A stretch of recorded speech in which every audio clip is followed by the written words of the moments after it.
Thank you for joining us for the Women's Heart Health Summit. This is your host, Dr. Mark Menolascino. We're here to share with you all of the things to teach you how to protect yourself from heart disease, but also to have optimal and vital health. We're here today with Dr. Brian Mowll. Thank you for joining us, Brian. Mark, glad to be here and honored. Thanks for having me. Thank you. I met Brian several years ago at a conference. He's become the go-to guy for me for diabetes questions, has done several summits, and he's just the guru when you have questions about blood sugar and diabetes. Dr. Brian Mowll is the founder and medical director of Sweet Life Diabetes Health Centers, and he serves clients worldwide as the diabetes coach. He's a master licensed diabetes educator and was one of the first doctors to be certified to practice functional medicine by the prestigious Institute for Functional Medicine.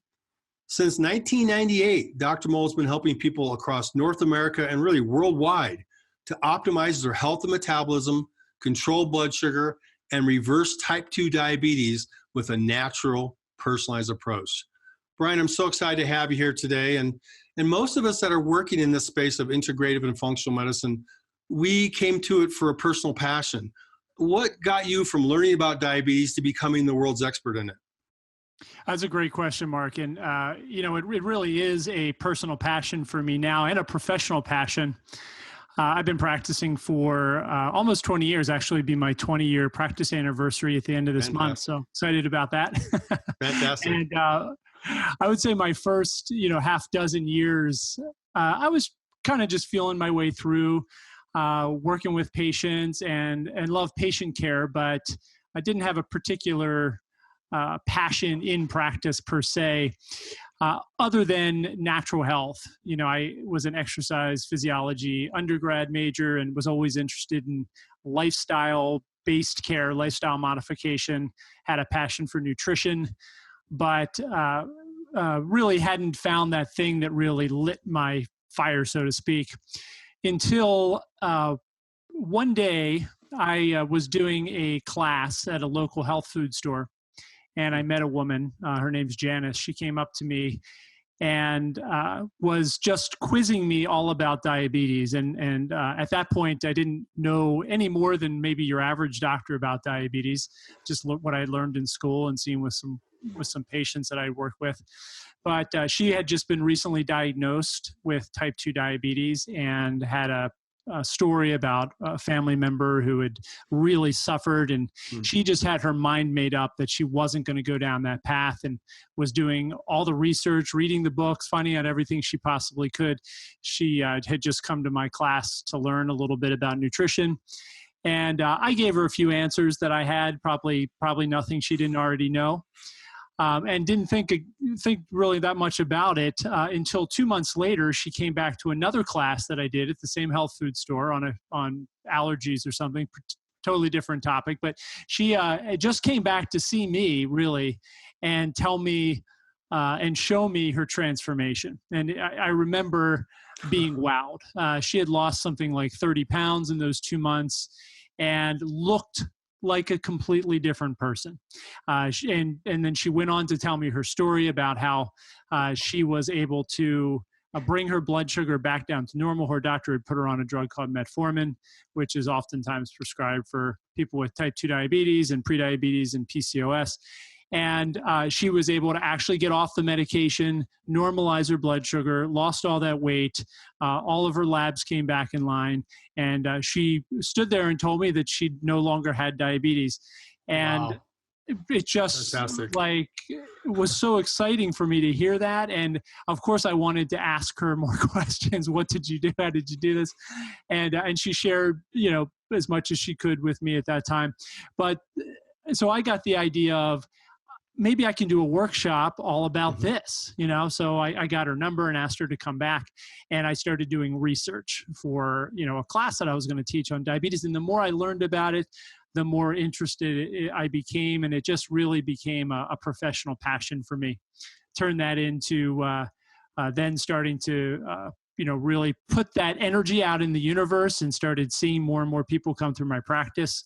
Looking for help with blood sugar and diabetes problems, and got extraordinary results with them. And it just became it just fueled itself. So at some point, years later, I really decided that this is what I want to really focus on. I want to become, I want to learn as much as I possibly can about this one area. And so I just kind of limited my practice to that and then started focusing purely on diabetes. It's interesting how, as you speak, I can just tell in your voice that you go back right to that encounter with her and how powerful these experiences really are as practitioners. We tell other doctors that it is possible to reverse diabetes, and there's no grounding for them. They have nowhere to put that because all they've seen is people do more and more medications. Well, how do you help not just your clients, but let's start with practitioners. How do you help other practitioners to cross that bridge of it being only a treatable disease with more and more medications to actually empowering people to help them reverse their disease process? Yeah, Mark, what you just said is a really great point, because patients, clients, people that I interact with at conferences, dietitians, nutritionists, other doctors will say those very things to me. My colleagues, my friends, the people I work with at the hospital, what have you, don't believe that it's possible to reverse diabetes, and they sort of want to know why. And I think you hit the nail on the head. The reason why is they don't see it. They don't see that ever, because the treatments, the toolbox that they're using does not allow that to happen. And this isn't necessarily a criticism on medicine, because this is the way it's taught and practiced, yes. But it's there to manage blood sugar and not to treat the root causes, not to find the root causes, certainly not to reverse the condition or disease, but to manage blood sugar. Their sole goal is to bring blood sugar down to what they consider an acceptable range, where it's going to minimize the risk of complications. And that's it, really. That's the only goal for diabetes treatment. So they'll use drugs, essentially, and maybe a few dietary recommendations to accomplish that. And once that's accomplished, the game's over. It's just about maintaining that. And we can do so much more than that. And the research over the past really 2 decades, certainly over the past 10 years, has shown us the possibility, and in a variety of different ways. For example, one of the first research papers that proved diabetes could be reversible was done on gastric bypass surgery patients who were reversing their diabetes in the majority of cases, like 60-70% of cases, within days of the surgery. So it wasn't the weight loss. It was actually the surgery that produced the reversal of diabetes and the normalization of blood sugar. Researchers took that information and dove deeper. Roy Taylor in the UK dove deeper and said, can I do this with diet? And he showed that it was repeatable with a very low calorie diet. So he did about a 500 to 800 calorie diet for 8 weeks, and showed equally as impressive results by burning fat, by melting away fat stored around the liver and pancreas and the organs. And so he concluded that that's probably how gastric bypass surgery does it as well, by removing that fat around the organs. And then this has been done with a ketogenic diet recently out at Indiana University. Hallberg and McKenzie have done a number of studies, 6 month, 1 year. They're completing a 2-year trial now using a ketogenic diet and diabetes coaching to reverse type 2 diabetes and prediabetes as well. And the results are astonishing. 84% compliance with the dietary recommendations, and 65% almost reversal of type 2 diabetes using their dietary and coaching strategy. 94% of their patients on insulin reduce or eliminate insulin. And we do a similar model and see it every day in practice, people reversing type 2 and prediabetes. So it can definitely be done. It's exciting. I think the future, we're just going to see more research, and we're going to see different methods tried. And the key, though, is that there's hope. and Yes, that's what people need to hear, absolutely. that this can be done. Not just using drugs to lower normalized blood sugar. You're going to have to do something a bit more than that, but there is hope that it can be done if you're willing to put the time and effort into it. Well, that's such a great way to describe what's happened and where we're going. And in medical school, they taught me you start with one medication, the metformin you mentioned, and then what we see is you add a second medication, then you add a third medication, and eventually end up on insulin. That's the path that most people are headed on. And the gastric bypass study that you mentioned, I found that fascinating. And what really told us was it's not so much about the calories, it's about the communication and the signaling that the body does when it sees foods and drives inflammation and opens up this entire new area of where we can make impact. I love that you mentioned diabetes health coaches, because I think health coaching is one of the most powerful tools we have at our clinic. And I know you use that with your clients too. What do you see the role of a health coach, and then specifically a diabetes health coach? How does that help people get from point A to point B? Medicine has its strong points, and diagnosis is one of them. Treatment of certainly life-threatening illnesses, accidents, and traumas, and even many diseases, infectious diseases in particular. What I don't think it's very good at conventionally is management and addressing chronic health conditions. And diabetes happens to be one of those, happens to be one of the really probably the major one. So, as doctors, we're trained to solve problems as quickly as we can. Really, we're trained to solve the problem in front of us in 10 or 15 minutes, and then sort of close that chapter and move on to our next patient. So that works for many things, whether it's ordering a test to, look a little further, or prescribing a medication, or some sort of advice that you're giving to a patient. But you're very much the problem solver in the moment. Diabetes cannot be solved in 10 or 15 minutes. It's impossible. Right. So what we need to do is we need to get to know that person. We need to have some continuity of care with that person, where we're working with them over a long period of time on a process of healing. And that doesn't fit into our current healthcare system very well.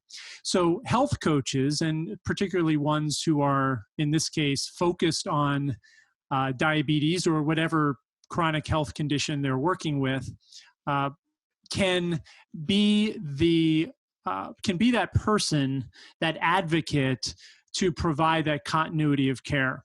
Now, ideally, they have some advanced training so that they really understand the person's condition, even though they're not providing treatment or even advice necessarily.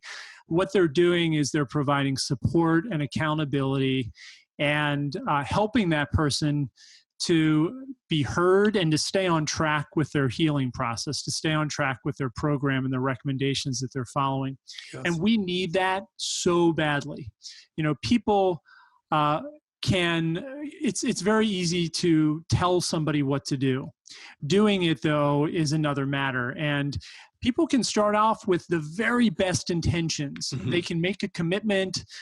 They can go in with excitement, with motivation to reach a goal. But inevitably, weeks or months later, something is going to happen that's going to knock them off track, or they're going to lose some motivation, or they're going to get caught up in food addiction or emotional stress or something. Just daily life can get in the way. So that health coach, that diabetes health coach in particular, can be there to help keep them grounded to their goals and moving in the right direction. And I think that's not only important, I think it's really necessary for people to be able to reverse type 2 diabetes or any chronic health condition and meet their goals. I love the way you encourage that interaction. And there's something about interaction that motivates behavior, empowers with knowledge, and helps people be successful. I know you incorporate this. And the last time I saw you at a conference, we talked about this whole group visit model. And I think diabetes may be one of the best ways to do that, because I love how Most doctors don't like it when their patients come with information. I love it. They have the big pile of paper. They've been doing their homework. They've talked to Dr. Google. Some of it's a little dangerous, but they're empowered and they're proactive. And when you get several of those people together, the lightning bolts start going across and they really motivate each other. And if you can put a coach in there to help them to weed out the good versus the not so good news, you really have a powerful model to move a lot of people at one time. Kind of like our friend Mark Hyman did at the Saddleback Church. What a great example. Over 20,000 people that met weekly to talk about nutrition and exercise and work out together. And those groups just did better than someone trying to do it on themselves. And again, if you had a coach driving it, that might be the best way. What are some of the unique ways you see people coming together to try to help empower each other like this? Yeah, I've always been a big believer in group education and classes. I think it's not just an alternative model that can help to save doctors and patients time. I actually think the outcomes are better in groups because there's some group accountability. Absolutely, and for sure. Yeah, and it's much more interesting to people to get together in a group and bounce ideas off. Sometimes you don't even know what your questions are. You know, you don't know what you don't know. And when you're in a group, oftentimes people will say something that will stimulate a thought in you that will then make you want to follow up with another question. And it helps people engage in the process. A lot of times people are intimidated when they go into their doctor's office and sit down on the exam table and the doctor comes in. Even in functional medicine where we're not as rushed as they might be in a conventional practice where they're trying to manage 2,500 patients, there's still an intimidation factor and people still, they'll leave the doctor's office and feel like, oh, I forgot to ask this and forgot to ask that. In a group setting, a lot of that pressure is relieved and it creates this environment where people can feel comfortable interacting. And I think that becomes very motivating for people. So just to back up what you said, I love group education. I think it's fantastic. The other thing, and I failed to mention this when we talked about coaches, but I think we need to go a lot deeper with our clients and patients and really help them to understand their core motivation, some of the core reasons why perhaps they haven't been successful in the past. And you could look at this as maybe motivational interviewing or just good counseling, good coaching, but we need to be able to ask the right questions to elicit the right responses from the client and patient to be able to dive a bit deeper. And that's one thing I love about functional medicine is at least we're open to looking at all the interactions of the body systems and all the different lifestyle factors to put together a plan that does address the root causes. But sometimes I think we need to even go deeper to get to that person's core motivation and again, some of the obstacles that they're dealing with that maybe they don't even realize are obstacles. So yes. So in addition to the groups, I think asking the right questions and spending the time with a person to really help them dive a bit deeper in and uncover the things that are going to help them be the most successful with their care program. You make such a great point about how people leave the doctor's office and they may have forgot to ask the top 3 questions they really wanted to ask. It's such an intimidating experience, even for doctors to go to other doctors. So for clients to come see us, and I know I had a nurse start with me in my clinic, and she said, Mark, you have an 18-page intake form. No one's going to fill that out. No one's never not filled it out. And they're actually excited that I want to know that much about them. And our first question to people is, tell me your story. And that a lot of times elicits tears because no one's ever asked a story. But there's something powerful about having support. And we encourage people to bring a family member, a friend, a spouse. A lot of times a female client will come in and after the visit, the husband will say, I want to sign up too. I've never heard any doctor talk to a patient like this before, and to get to know them like that. And you're right. That's the beauty of how fortunate we are with what we do. We get to go have a relationship at that level. I feel like I get empowered when I leave my practice at the end of the day. Most doctors, I think, are beaten up at the end of the day. So we're very fortunate to practice this way. Where do you see? We're talking about the real quick, Mark. We're talking about the heart, and the heart is physical, but there's also an emotional heart, and I think a lot of the things we're talking about get to the emotional heart, and I believe that a lot of what we deal with in the physical body stems from the emotional body. So I think it's really important and largely ignored again in conventional practice. So important that we do that.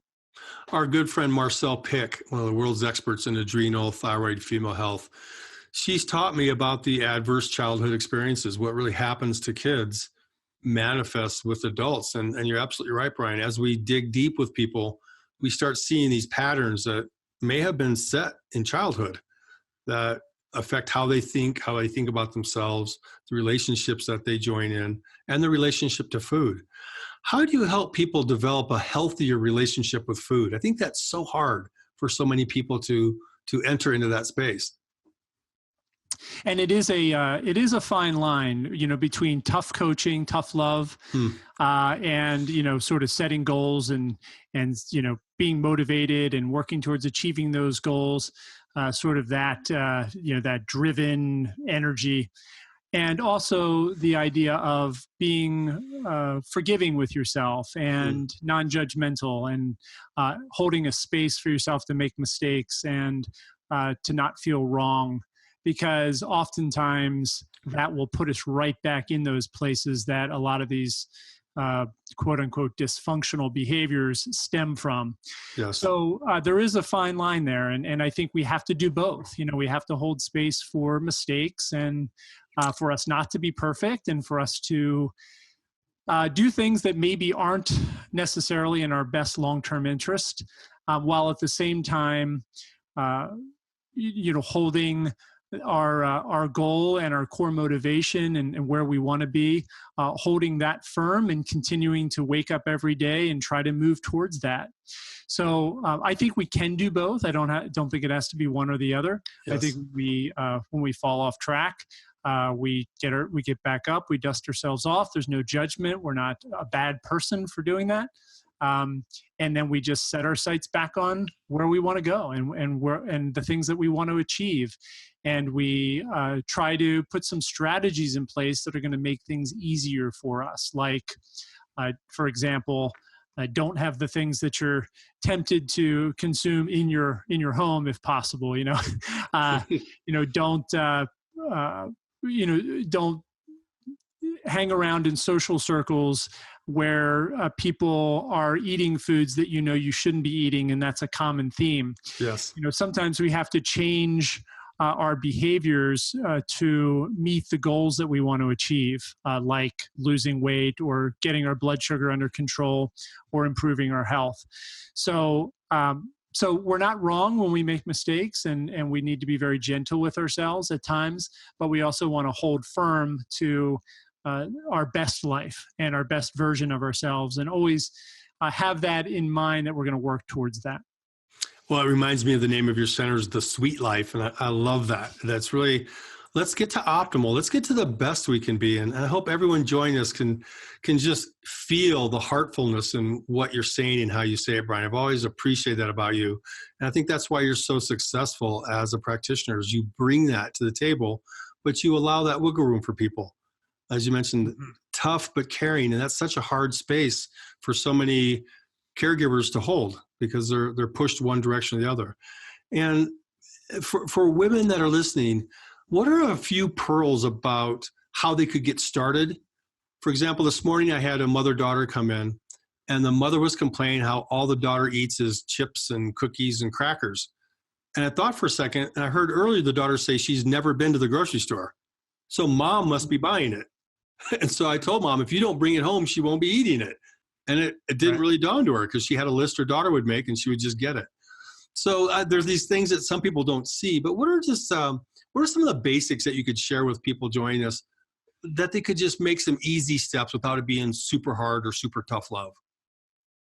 It's amazing how many irrational beliefs there are and thoughts that lead to behaviors, so it starts with a belief and then leads to a thought and leads to a behavior. And so if our behavior isn't what we want it to be. We have to go back to the thought, and then we have to go back to the underlying belief, because Great that's point. usually what drives the behavior. So when you look at something like that, you sometimes you just need somebody like yourself to shine some light on that belief, and you say, "Oh, okay, I guess I don't have to do that." And that really goes back to the core of improving your health.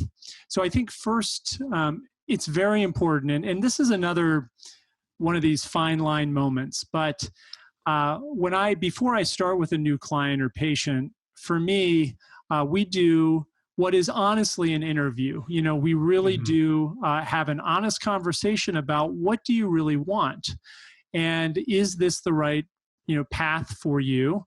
And if it is the right path, what path are we going to walk? Because some people really want to get off medication and be as natural as possible, from the compounds they're putting in their body, so to speak. Others don't really care too much about that, but they just want to avoid losing a foot, to amputation, or going blind, like perhaps one of their parents did, or a grandparent or a family member. And so we have to look at what their goals are. And I think it's really important for each person listening to this right now to ask themselves that question. What do I really want when it comes to my health? I think other than us, in this field, most people don't care too much about being healthy. I think they just want what health provides for them. And that's health becomes a means to an end.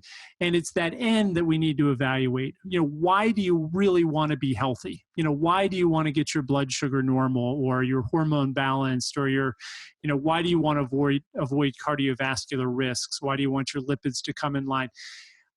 What does that really mean to you? And I think that's an important question that each of us has to ask ourselves, because the answer to that question is what's ultimately going to drive your actions. So, for many people, it's freedom, or it's the ability to travel, or enjoy their retirement, or be there for their family in a way that they can be fully present. That they're not.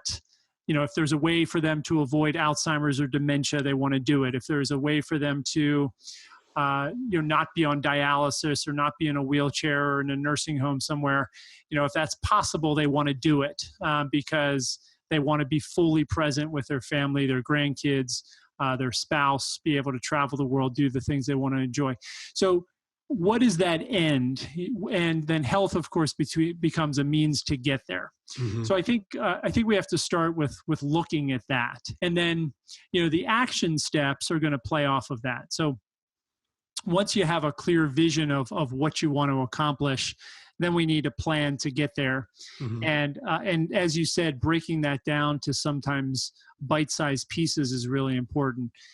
So for some people, it is just learning how to shop all over again. So I think, doing a grocery store tour, or really doing some research to understand what's the best way to shop through a grocery store. Not keeping those foods in the house, as we talked about. There's no sense in giving yourself unneeded temptation. And looking at what are the most difficult things for you. So for a lot of my clients, it's when they travel, when they go on vacations, when they go to holidays, when things are a little bit out of their direct control, perhaps. They have a hard time maybe sticking with the things that they would do if they were just on their own. And so oftentimes it becomes about troubleshooting those things. So for example, I'm going to go to, a holiday dinner at, my parents' or my brother's place, and they're not the healthiest people. So there's going to be this food and that food and the other food. So how am I going to deal with that? Think through it ahead of time. Come up with the obstacles of the problems, and then come up with solutions ahead of time so that when you get to that situation, you already know how to solve it. Absolutely. I think that's really important. Those problem-solving skills are really important to develop. And of course, we help our clients do that. That's part of good coaching. But people can do that for themselves as well, just by putting some thought into it ahead of time. You know, a lot of my friends in medicine that do the work that we do, they have a hard time motivating people about blood sugar and diabetes because you can see the number on your lab test or on your meter when you check your blood sugar, but you can't see the insidiousness of what those high blood sugars are doing to cause neuropathy and cause retinopathy, that leads to blindness, or heart disease, or as you mentioned, Alzheimer's. There's such a link. We're calling Alzheimer's type 3 diabetes. So it's so hard, I think, for some people to tie what's going on to what may happen. And for a lot of clients, they don't really get motivated about preventing these long-term things. And we talk about anti-aging. Well, I don't want to be 120, but I want to ski with my grandkids at 85. It's about this kind of square curve theory. Get to your best and live there until your last day rather than get to your best at 55 and then slow decline to a nursing home.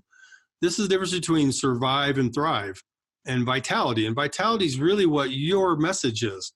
At the end of the day, you're reducing blood sugar, preventing diabetes, preventing heart disease, preventing Alzheimer's. They're all kind of the same thing. And do you find that you have these clients that come in to deal with their blood sugar, but then see these other benefits in their heart risk and in the risk for dementia and some of these others? And how do you tie those together for people when they may not be so motivated about their blood sugar, but they're very concerned about their heart or about getting dementia? Well, you're right on, Mark. It's finding what motivates them and helping them to see that. Now, I'll be clear. Some people are very self-motivated, and when they find they have diabetes, they immediately want to do everything they can to reverse it. They're shocked, oftentimes, Yes. surprised, and they want to take immediate and swift action to turn things around. That's probably the minority. Most people are going to be somewhere from denial to to downplaying it and minimizing it so that they don't have to think about it much. And at some point, though, it's going to get to them typically. So, we usually see people and new clients tell me this all the time. Many of them will say, I ignored it for many years, or I didn't believe it for a while until I had another blood test and another blood test. And finally, my blood sugar really went up and it freaked me out. At some point, usually there's something that's going to shock them. But I'll tell you, I had a new client call yesterday with someone who, told me that their blood sugar was very high and that they were concerned about it, but they were a little bit detached in their concern. And as we talked, they said, it's not really affecting my life. I mean, I'm a very healthy person. I do everything I want to do. Nobody knows I deal with this or have high blood sugar or diabetes. It doesn't, stop me from doing anything. And they basically were trying to sell me on the idea that they didn't need to do anything about it. So what I had to do, because when I'm on the phone with someone, I believe that there's a reason for that. I don't think that's random. So, I'm going to do everything I can to help them to do everything they can to protect their health. So, we started talking about what really does motivate them. And, we hit on some things like we've talked about today, wanting to be there for their family and wanting to have freedom and wanting to keep the ability to do everything they wanted to do. And finally, she came around and saw the value in putting some effort into protecting her health. But sometimes that's a bit of a challenge for people because there aren't any symptoms. High blood pressure is the same way. Yes. Plaque building up in our arteries from chronic inflammation is the same way. We don't feel it until oftentimes it's too late or until we have a major issue. So we've got to look at things like that and realize that the actions that we take now are going to determine our health perhaps in a year or 5 years or 10 years from now. Brian, I've got to ask the question because I get asked every single day, what's the best diet? Should I do intermittent fasting? Should I do ketogenic? What's this autophagy thing? there's so much out there about diet, and I don't like the word because the first three letters are die. I like personalized nutrition, but how do you answer that question, and what types of things would you respond to it? And then how do you help guide people to where they need to be and not a one size fits all? Yeah, a great question, Mark. And I've put a lot of thought into this. I've done a lot of research on this because I'm an open-minded person, and I try to take a scientific perspective as much as I possibly can with medicine and health. And you can't ignore certain things. For example, I can't ignore the fact that there are many people who have improved their blood sugar and even reversed diabetes using a vegan plant-based diet, or using a diet where they're consuming more fruit, for example, than I would typically recommend to one of my clients. There are also people who have done the same thing on more of a carnivore diet where they're eating mostly meat. We've certainly seen evidence that people have reversed diabetes on a very low calorie diet. We've seen evidence that people have reversed diabetes on a ketogenic diet, which is an ultra low carb diet, higher in fat. So, how do we fit all this together is the question. And so I've looked at this and, how do you fit all that together, Brian? It's such a hard question. What I've come to realize is that somewhere around 80% of people, I think, will do well on any of those. What does not work, and I'm pretty sure about this, I've never seen a study indicate that this works, and it seems to be disastrous, but what does not work is a diet high in refined, processed, packaged foods, particularly high in refined carbohydrates and fake processed fats. That seems to be the most disastrous diet you can possibly eat, and I think is largely to blame for our diabetes and heart disease epidemics that are really plaguing the world right now. But I think for about 80% of people, they could apply in the right way, because there are ways to do these things, but in the right way, they could apply a plant-based diet and have fantastic results and possibly even reverse diabetes. I think that same 80% of people could apply a ketogenic diet and have equally as good results. I do think there are extremes, I think, and these numbers are just estimations, of course, but there's probably maybe 10% on either end that would not do well on the other diet. So in other words, there's 10% that really thrives on more of a plant-based diet. I don't think you have to be completely vegan. I think that there's probably some room for some animal products, but I think that there's a certain percentage of people that do really well on even a low-fat, plant-based diet. I think there's other people who do really exceptionally well on more of a ketogenic style or very low-carb diet, and who don't do well at all on a low-fat, plant-based diet.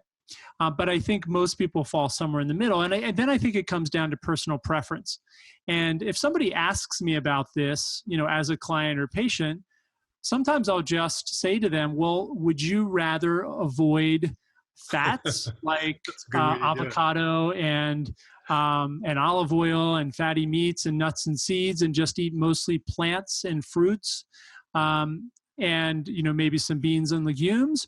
Or would you rather avoid carbohydrates, like starchy vegetables and beans, legumes, and grains, be able to eat more fats like avocado and olive oil and animal products like salmon and other fish and shrimp that have some fat associated with them, and avoid those carbohydrate foods? Which one seems to resonate more with you? And oftentimes, people will be very clear. They'll say, oh yeah, I could never give up avocado and those fats. Or they'll say, I could never give up, my beans or starch or potatoes. So, I think that that sometimes is a clue in and of itself. The low-calorie diet is a head-scratcher as well. But I think we're learning more about that, with Walter Longo's fasting mimicking diet, where he does 5 days of a restricted calorie diet a month. And we see some of the benefits of that are very similar to full fasting. I think we're learning that that can be applied strategically as well and therapeutically to help a lot of people. Obviously, that's not a good long-term strategy, but can be applied therapeutically to help people. And fasting is the same. There's incredible benefits with fasting, and fasting's been around for thousands of years as a therapeutic tool. And I think that that can be used as well for any of those people. There are some people who don't do well with fasting, but that is usually a short-term issue. I think fasting done right, and if you prepare the person right for it, it can be extraordinarily healing. I found that very hopefully that brought a little bit of light and just not more confusion. But I know it.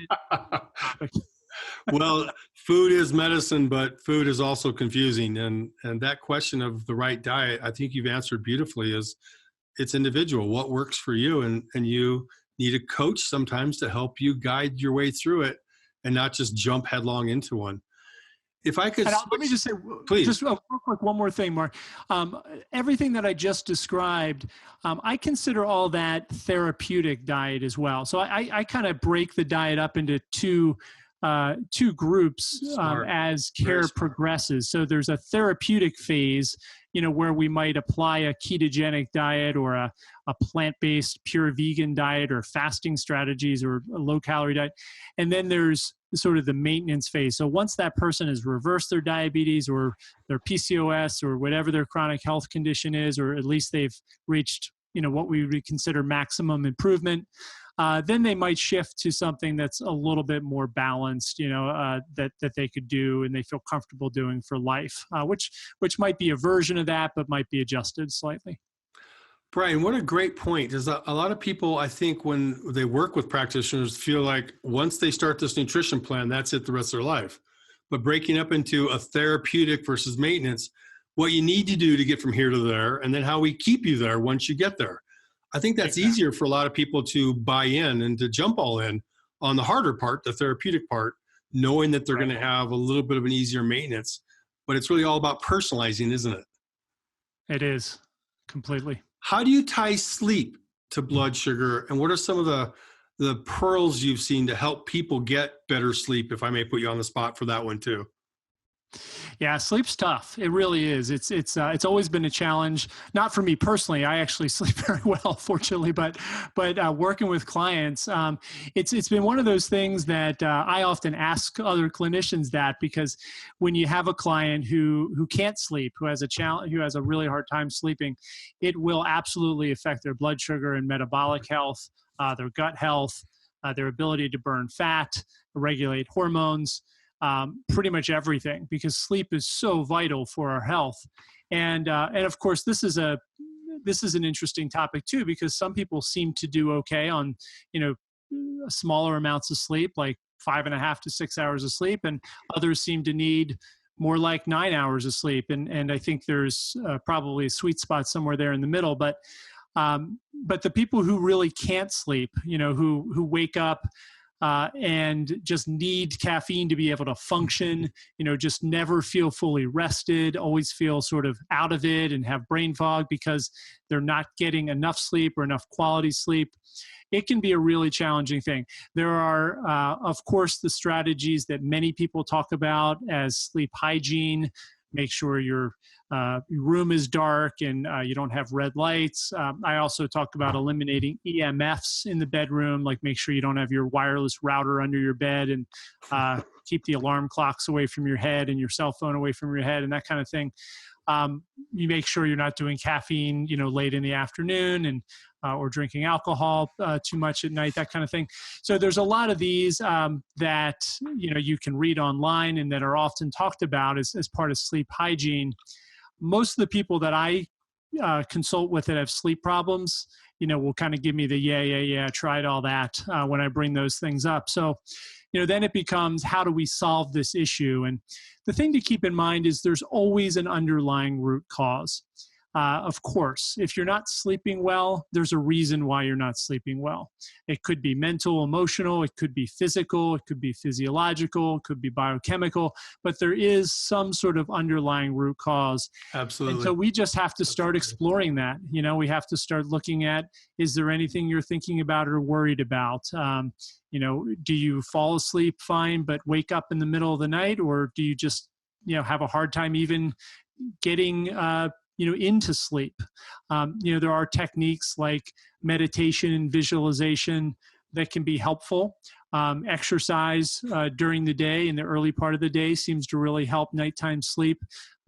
Resetting circadian rhythm, making sure that you're getting some early morning sun, and make sure that once the sun sets, that you're not getting blasted with white or blue lights, I think is important. Make sure you go to bed at a reasonable time. You're not, worsening things by staying up too late and throwing off your circadian rhythms even more.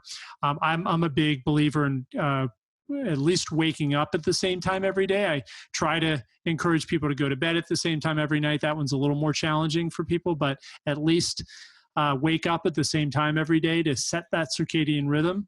And then it's about digging deeper and finding out what could be possibly driving imbalances in neurotransmitters, hormones, and other factors that can affect sleep. Well, it goes back to the root cause, doesn't it, Brian? Got to find the root cause, and it's different for everyone. Those were great pearls on sleep, and hopefully you don't lay in bed tonight thinking about what Dr. Mowll just shared with you. And again, this has been Dr. Brian Mowll, the founder and medical director of the Sweet Life Diabetes Health Centers.